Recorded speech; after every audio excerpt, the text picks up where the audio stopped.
समास पाचवा. स्थूल पंचमहाभूते स्वरूपाक्षभेदो नाम. श्रीराम. केवळ मूर्खतेने म्हणून घडले सांगणे, पंचभूतांची लक्षणे विशद करूनी. मूर्ख असतात ते पंचमहाभूतांची लक्षणे जाणत नाहीत, म्हणून स्पष्ट करून सांगणे भाग पडले. पंचभूतांचा कर्दम झाला, आता नवचे वेगळा केला, परंतु काही एक वेगळाला करून दाऊ. पंचमहाभूतांचे मिश्रण झालेले आहे, आता त्यांना वेगळे करता येत नाही, परंतु काही एक वेगळे करून दाखवू.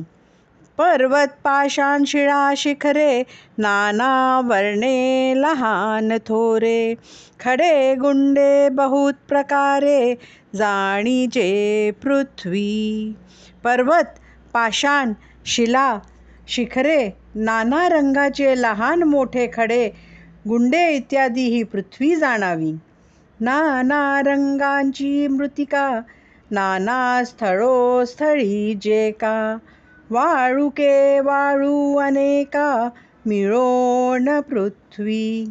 नाना रंगाची माती, नाना ठिकाणची वाळवंटे, अनेक प्रकारची वाळू, सर्व मिळून पृथ्वीच आहे.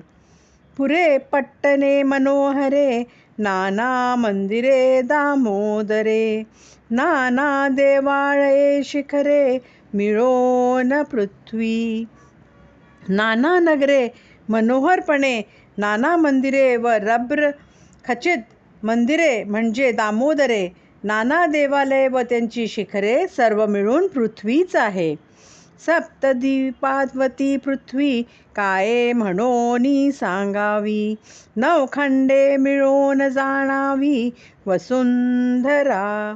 सक्षद्वीपे असलेली 9 खडे मिळून सर्व वसुंधरा म्हणजे ही पृथ्वीच आहे. नाना देव नाना नृपती, नाना भाषा नाना रीती, 184 उत्पत्ती, मिळोन पृथ्वी. नाना देव, नाना राजे, नाना भाषा, नाना रीती, 84 लक्ष योनी सर्व मिळून पृथ्वीच आहे. नाना उद्वसे जेवणे, नाना तरुवरांची बणे, गिरी कंदरे नाना स्थाने, मिळोन पृथ्वी. उद्ध्वस्त झालेले अनेक वने, तसेच व्यवस्थितपणे लावलेल्या अनेक बागा, गिरीकंदरे इत्यादी नाना स्थाने मिळून पृथ्वीच आहे. नाना रचना केली देवी, जे जे निर्मली मानवी, सकळ मिळोन पृथ्वी, जाणीजे श्रोती. देवांनी केलेली सर्व बहुविध रचना व मानवाने जी विविध निर्मिती केली आहे, ती सर्व पृथ्वीच आहे. नाना धातू सुवर्णाधिक, नाना रत्ने जे अनेक, नाना काष्ठवृक्षाधिक, मिळोन पृथ्वी. सुवर्णादी अनेक धातू, अनेक प्रकारची रखे व अनेक काष्ठवृक्षादी सर्व मिळून पृथ्वीच आहे. आता असो हे बहुवस, जडांश आणि काठीनांश, सकळ पृथ्वी हा विश्वास, मानिला पाहिजे. आता ही किती म्हणून सांगावे. ज्या ज्या वस्तूंमध्ये जडांश आणि कठीणांश असे, ते सर्व पृथ्वी असा विश्वास धरला पाहिजे. बोलिले पृथ्वीचे रूप, आता सांगीजेल आप, श्रोती ओळखावे रूप, सावध होऊनी. प्रथम पृथ्वीचे रूपाबद्दल सांगितले, आता आपाचे रूपाबद्दल सांगतो, ते श्रोत्यांनी सावध होऊन जाणून घ्यावे व ओळखावे. वापी कूप सरोवर, नाना सरितांचे जे नीर, मेघ आणि सप्तसागर, मिळोन आप. विहिरी, आड सरोवरे, अनेक नद्यांचे पाणी, मेघ आणि सागर हे सर्व मिळून आप होय. क्षार समुद्र दिसता आहे, सकळ जन दृष्टीस पाहे. जेथे लवण होत आहे, तोची क्षार सिंधू. खास समुद्र सगळ्या लोकांना प्रत्यक्ष दिसतच आहे. ज्यातून मीठ निर्माण होते ते क्षार सिंधू होय.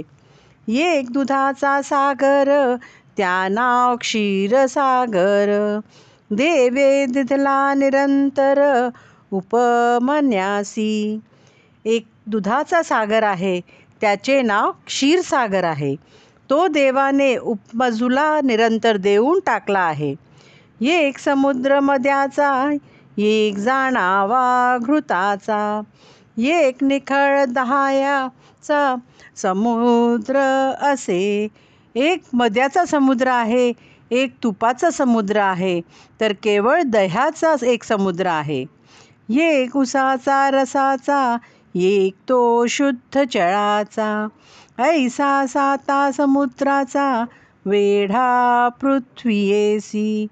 एक उसाच्या रसाचा समुद्र आहे, तर एक केवळ शुद्ध पाण्याचा आहे. अशा 7 समुद्रांचा पृथ्वीला वेढा आहे. एवं भूमंडळीचे जळ, नाना स्थळीचे सकळ. मिळो नवघे केवळ, आप जाणावे. याप्रमाणे सर्व भूमंडळातील जळ एवढेच नव्हे तर इतर अनेक ठिकाणाचे सर्व जल ते सर्व मिळून आप जाणावे.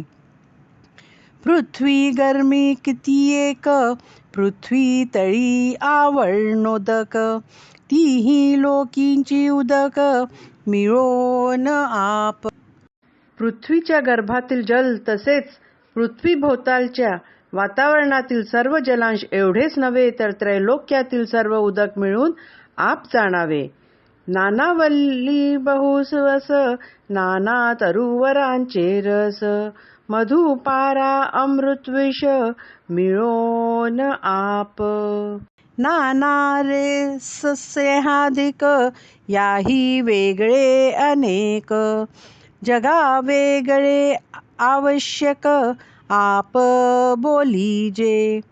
नाना रस तेलादी याखेरीज अनेक वेगळे रस, जल व त्याशिवायही जे मृदू शीतल ओले आहे ते सर्व आप समजावे. सारद्र आणि शीतळ, जला सारिखे पातळ. शुक्लित शोणित मूत्रलाळ, आप बोलीजे. ओले आणि शीतल तसेच जळासारखे पातळ असे जे रेत, रक्त, मूत्र, लाळ इत्यादी तेही आपच समजावे. आप संकेते जाणावे, पातळ बोले ओळखावे. मृदू शीतळ स्वभावे, आप बोलीजे. जे जे पातळ, ओले, मृदू आणि शीतल स्वभावाचे असेल ते आपण संकेताने आप म्हणून ओळखावे. ज्याला आपाचा संकेत, पातळ मृदू गुळगुळीत. स्वेद श्लेष्मा अश्रू समस्त, आप जाणावे. पातळ, मृदू आणि गुळगुळीत ही जलाची खूण आहे, म्हणून घाम, कफ, पडसे व अश्रू आदी सर्व आप समजावे. तेज ऐका सावधपणे, चंद्र सूर्य तारांगणे. दिव्य देह सतेजपणे, तेज बोलीजे. आता तेजाविषयी सावधपणे ऐका. चंद्र, सूर्य, तारांगणे तसेच तेजोमय दिव्य देह हे तेज जाणावे.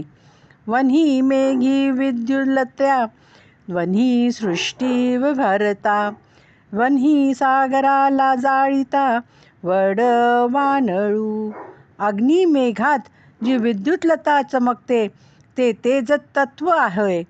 तसेच सर्व वृष्टीचा संहार करणारा प्रलयाग्नी आणि सागराला जाळणास वडवानल. वन्ही शंकराचे नेत्रींचा, वन्हे काळाचे क्षुद्धेचा. वन्ही परीद भूगोलाचा, तेज बोलीजे. तसेच शंकराच्या नेत्रातील अग्नी सर्वांना भक्षण करणारा, जो केवळ त्याची भूक असणारा अग्नी आणि पृथ्वीचा भोवतालच्या वातावरणातील अग्नी हे सर्व तेज तत्व होय. ते प्रकाश रूप ते तेजाचे स्वरूप. शोषक आणि उष्णादी आरोप तेज जाणावे. जे जे प्रकाश रूप असेल ते तेजोचेच स्वरूप होय. तसेच शोषकता उष्णता यांचे आरोपही तेज तत्वामुळेच होतात. वायो जाणावा चंचळ चैतन्य चेतवी केवळ. बोलणे चालणे सकळ वायूमुळे. आता वायू संबंधी ऐका. वायू हा चंचल समजावा. चैतन्य वायूमुळे जाणवते. सर्व शरीराच्या हालचाली बोलणे चालणे इत्यादी वायूमुळे होतात. हाले डोले तितुका पवन काही नचले पवने विण. सृष्टी चाळा या कारण मूळ तो वायो. हलणे डोलणे वगैरे क्रिया वायूमुळेच होतात. वायूशिवाय चलनवलन काही होऊच शकत नाही.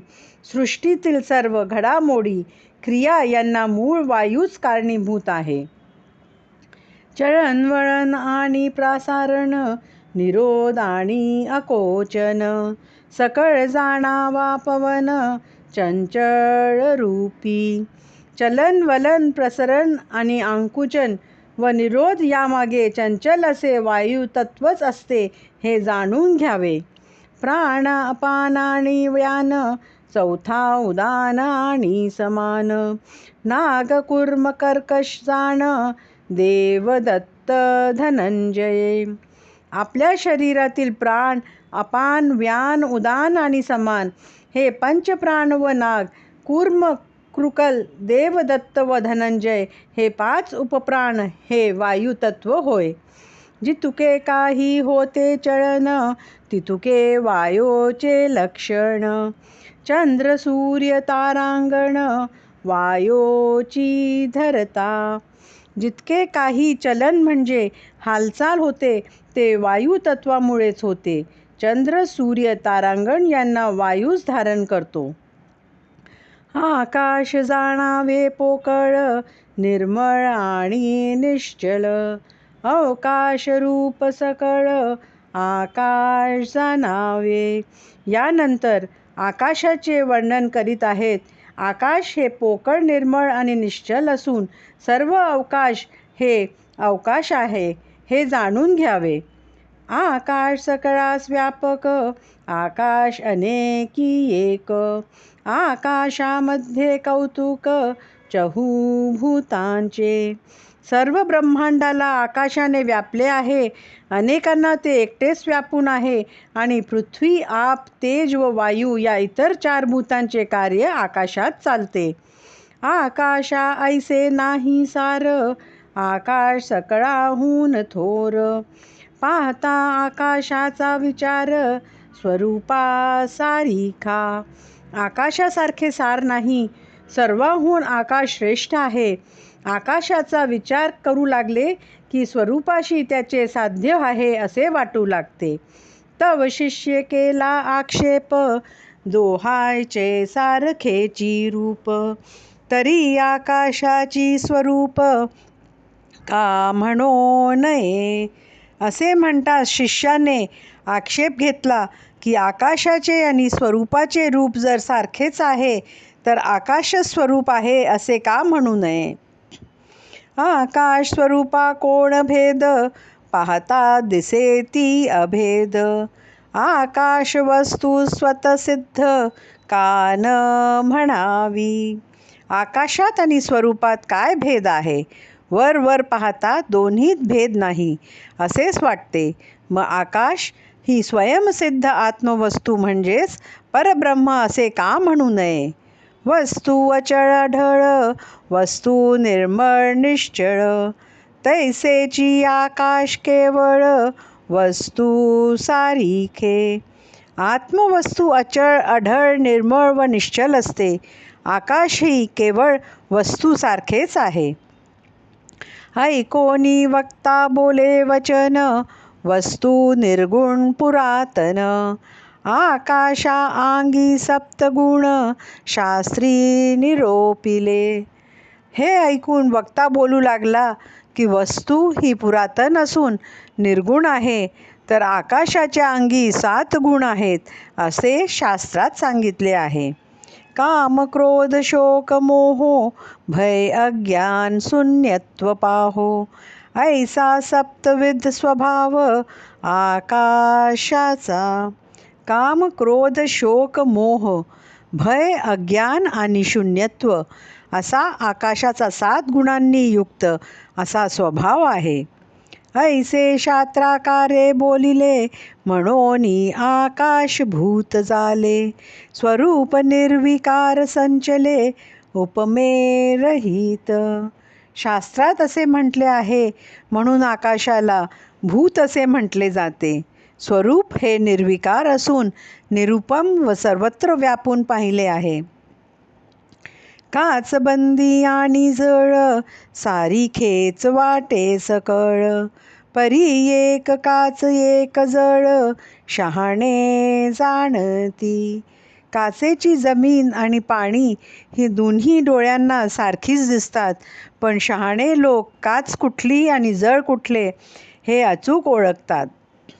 रुवामध्ये स्फटिक पडिला लोकी तद्रूप देखिला, तेने तपाळ मोक्ष झाला कापूस न करी. कापसामध्ये स्फटिक पडला तर लोकांना तो त्याच्यासारखा दिसतो, पण स्फटिक कठीण असल्याने कपाळा मोक्ष करू शकतो, कापूस करत नाही. तदुलामध्ये श्वेत खडे तांदुळासारिखे वाकुडे, चाऊ जाता दात पडे तेव्हा कळे. तांदळात पांढरे खडे असतात, ते तांदळाच्या आकारासारखेच वाकडे असतात, म्हणून प्रथम दर्शनी ओळखू येत नाही, पण चावायला गेले तर दात पडतो तेव्हा ते खडे आहेत हे कळते. त्रिभागामध्ये खडा असे त्रिभागा सारिखाच भासे, शोधू जाता वेगळा दिसे कठीणपणे. चुना वाळू आणि ताग यांच्या मिश्रणात खडा पडला तर तो त्या मिश्रणासारखाच भासतो, पण शोध घेतल्यावर तो त्याच्या कठीणपणामुळे त्या मिश्रणाहून वेगळा आहे हे कळून येते. गुळासारिखा गूळ दगड परी तो कठीण निचाड, नागकांडी आणि वेखंड एक म्हणो नये. गूळ दगड हा गुळासारखा दिसतो, पण तो पूर्णपणे कठीण असतो. नागकांडी आणि वेखंडसारखी दिसतात, पण म्हणून त्यांना एक म्हणू नये.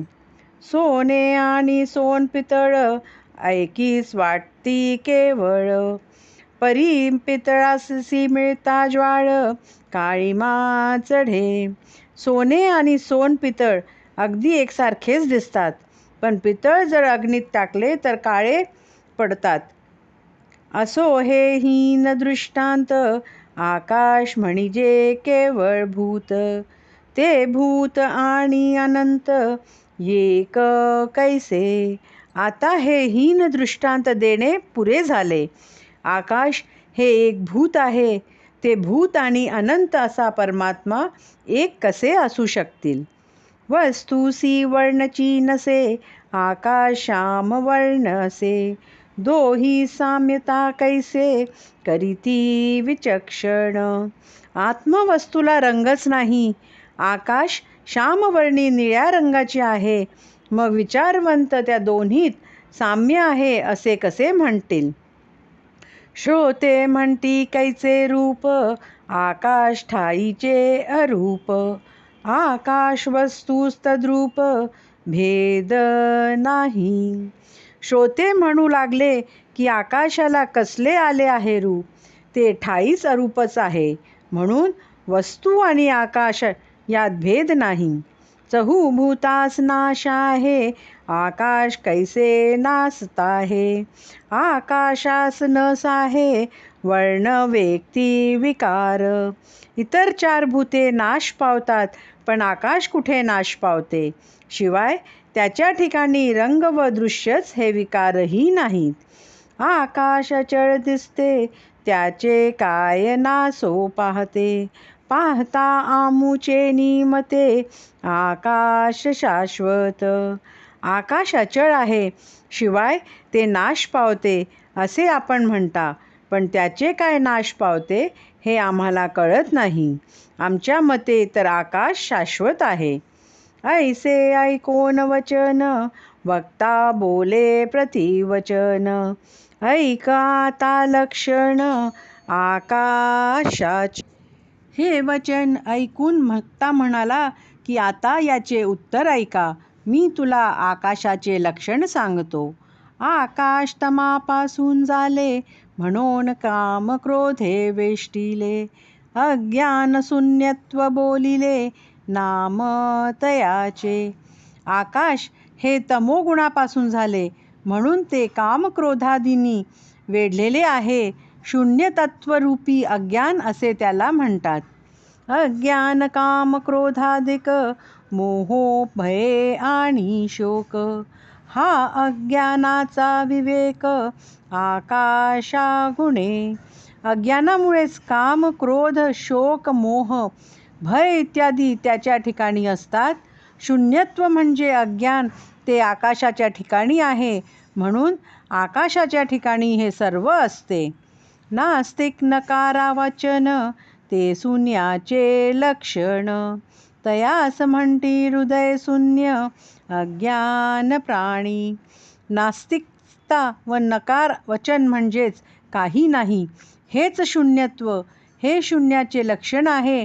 म्हणूनच ज्याच्या ठिकाणी दया माया नसते त्या प्राण्याला हृदयशून्य म्हटले जाते. तसेच ज्याच्या हृदयात शून्य म्हणजेच अज्ञान आहे, तो अज्ञानी माणूस असाही अर्थ होतो. आकाश स्तब्धपणे शून्य, शून्य म्हणजे ते अज्ञान. अज्ञान म्हणजे कठीण रूप तयाचे. आकाशाची स्तब्धता हीच त्याची शून्यता. शून्य म्हणजे अज्ञान आणि अज्ञान म्हणजे काठिण्य, हे आकाशाचे रूप आहे. कठीण शून्य विकारवंत, तयास कैसे म्हणावे संत. मनास वाटे हे तद्वत, आहाच दृष्टी. कठीण शून्य आणि विकारवंत आकाशाला सतू स्वरूप कसे म्हणावे. वरवर पाहिले असता ते स्वस्वरूपासारखे मनास वाटते. अज्ञान कालवले आकाशी, तया कर्दमा ज्ञान नासी. म्हणून आकाशासी नाश आहे. आकाशात अज्ञान मिसळलेले असते, त्या मिश्रणाला ज्ञान नष्ट करते, म्हणून आकाशाला नाश आहे. तैसे आकाश आणि स्वरूप, पाहता वाटती एक रूप. परी दोही मध्ये विक्षेप, शून्यत्वाचा.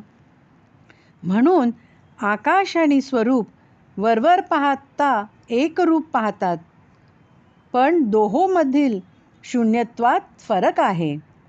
आहास पाहता कल्पनेसी, सारिखेच वाटे निश्चयेसी. परी आकाश स्वस्वरूपासी, भेद नाही. वरवर पाहता कल्पनेला दोन्ही सारखेच वाटते, पण आकाशात आणि स्वरूपात निश्चितच भेद आहे. उन्मनी आणि सुषुप्ती अवस्था, सारिखेच वाटे तत्वता. परी विवंचुनी पाहो जाता, भेद आहे.